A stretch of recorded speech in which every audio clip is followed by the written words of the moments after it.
13 রানে হারের বদলা 100 রানে জিতে অভিষেক, রিঙ্কু ও মুকেশদের দাপটে সিরিজের সমতা ভারতে। বন্ধুরা, আপনারা যদি দেখতে চান কিভাবে অভিষেক, রিঙ্কু ও মুকেশ দাপট দেখালো, তাহলে ভিডিওটি লাস্ট অবধি দেখতে হবে। চ্যানেলটি সাবস্ক্রাইব করতে হবে, লাইক দিতে হবে এবং নোটিফিকেশন বেল আইকন দাবাতে হবে। প্রথম ম্যাচে এই মাঠে শনিবার 13 রানে হেরেছে টি-20 বিশ্ব চ্যাম্পিয়ন ভারত। প্রথম ম্যাচে হারের পর দলের ব্যাটিংকে দুষে ছিলেন শুভমন গিল।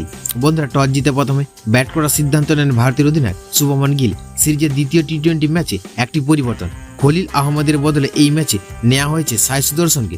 মূলত দলের ব্যাটিং শক্তি বাড়াতে এই কৌশল বলে জানান অধিনায়ক শুভমন গিল। বন্ধুরা, প্রথমে ব্যাট করে 20 ওভারে 2 উইকেট হারিয়ে 234 রান করল ভারত।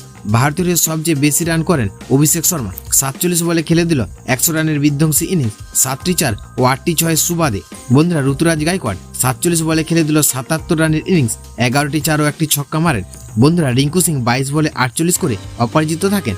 রিঙ্কু সিং 2টি 4 ও 5টি ছক্কা মারেন। জিম্বাবুয়ের কোনো বোলারকে রেহাই দেননি। 235 রান তাড়া করতে নেমে মাত্র 134 রানে শেষ হয়ে গেল জিম্বাবুয়ের ইনিংস।